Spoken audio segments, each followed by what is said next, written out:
शुभ मध्याह्न बच्चों, मैं अशोक कुमार देहरी आपका हिंदी विषयाचार्य आज की कड़ी में आप सबका स्वागत करता हूं। आज हम कक्षा 11वीं विषय हिंदी आरोह भाग 1 के अंतर्गत देखेंगे पाठ भारत माता, और इसे लिखा है जवाहरलाल नेहरू जी ने।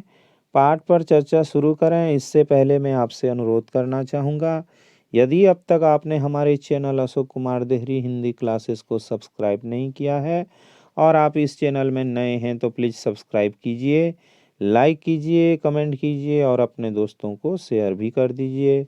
और यदि आपने सब्सक्राइब कर रखा है तो कोई आवश्यकता नहीं, लाइक कमेंट और शेयर बार बार होते हैं और जो सब्सक्राइब है एक बार होती है। तो आइए ज़्यादा देर न करते हुए चर्चा शुरू करते हैं। देख लेते हैं जो लेखक का परिचय है उसकी ओर। यहाँ पर लेखक ने चंद पंक्तियाँ लिखी है जो कि उनकी रचना उपसंहार भारत की खोज से लिया गया है। सच्ची संस्कृति को दुनिया के हर कोने से प्रेरणा मिलती है, अर्थात यदि संस्कृति सच्ची हो तो वह कहीं से भी प्रेरणा ग्रहण कर सकती है, लेकिन वह अपनी ही धरती पर पैदा होती है, अर्थात उसका जो जन्म है स्वयं की धरती पर ही होता है और उसकी जड़ें जनमन में समाई रहती है और उसका जो जड़ है प्रत्येक जनता के मन में हमेशा हमेशा के लिए बनी रहती है। जवाहरलाल नेहरू जन्म 1889 इलाहाबाद उत्तर प्रदेश।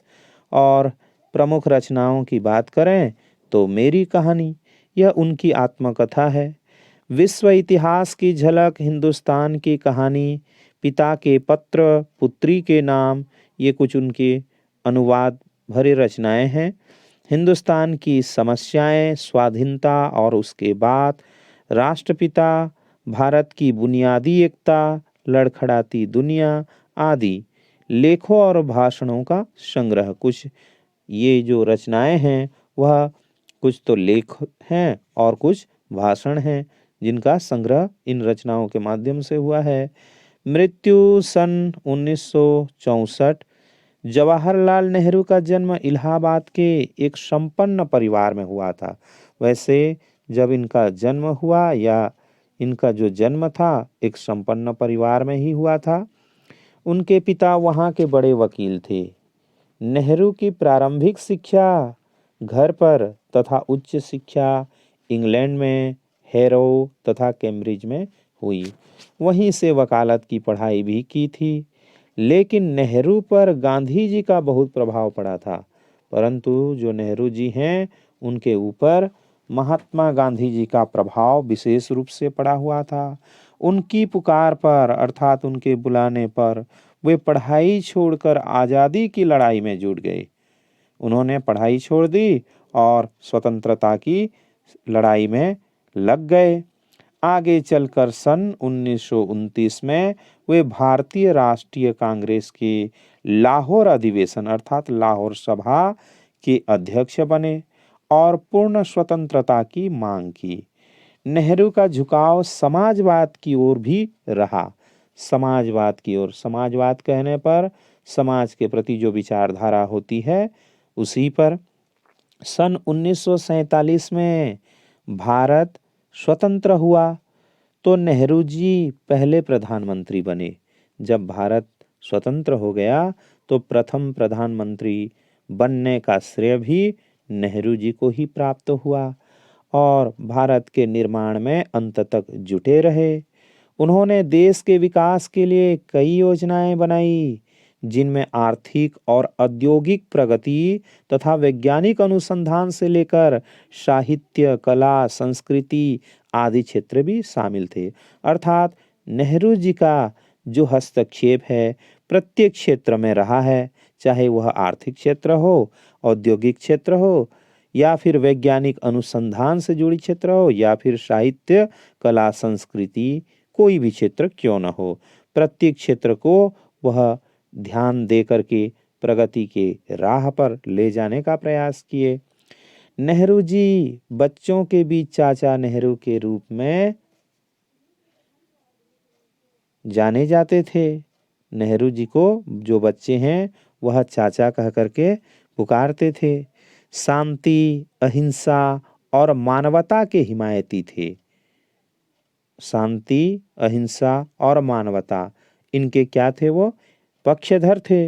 नेहरू ने अंतर्राष्ट्रीय स्तर पर विश्व शांति और पंचशील के सिद्धांतों का प्रचार किया।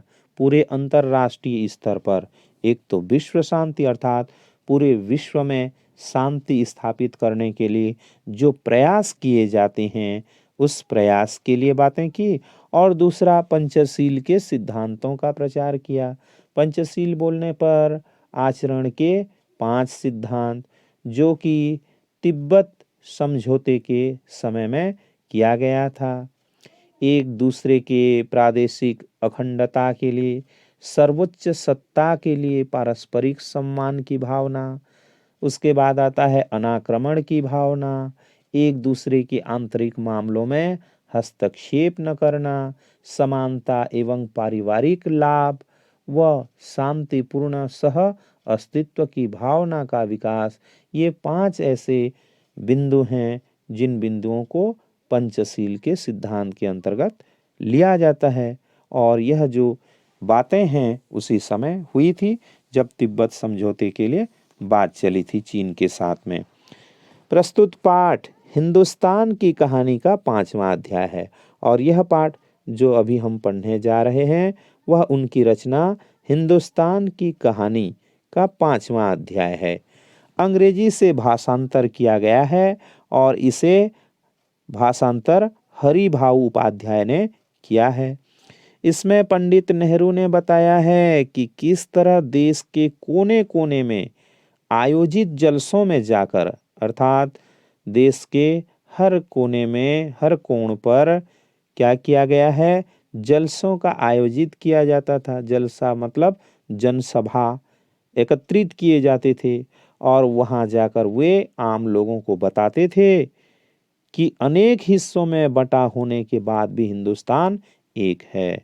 भले ही हिंदुस्तान कई भागों में बटा हुआ है, रंग रूप भाषा सभी में भले ही अनेकता क्यों न हो, परंतु पूरा हिंदुस्तान कैसा है तो एक है।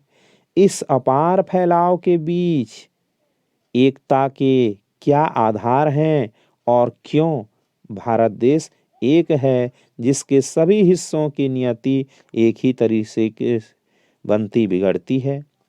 यही पूरे पाठ की विषय वस्तु है। पूरे पाठ में इसी का ही विस्तार आपको देखने के लिए मिलेगा। इसी क्रम में पंडित नेहरू ने भारत माता शब्द पर भी विचार किया है। भारत माता जो शब्द कहीं पर भी पुकारे जाते हैं, भारत माता की जय, आखिर भारत माता क्या है, इस शब्द पर भी अपना विचार प्रस्तुत किया है।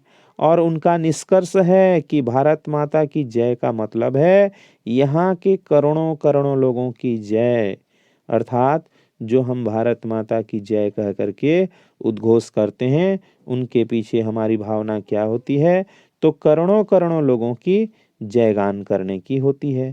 कहने की जरूरत नहीं कि अपने छोटे आकार के बावजूद इस लेख का कथ्य अत्यंत विराट और प्रस्तुतिकरण पैना है। तो आज के लिए इतना ही, कल हम देखेंगे भारत माता। आशा करता हूँ आज का वीडियो आपको ज़रूर अच्छा लगा होगा। वीडियो को शुरू से अंत तक देखने के लिए धन्यवाद।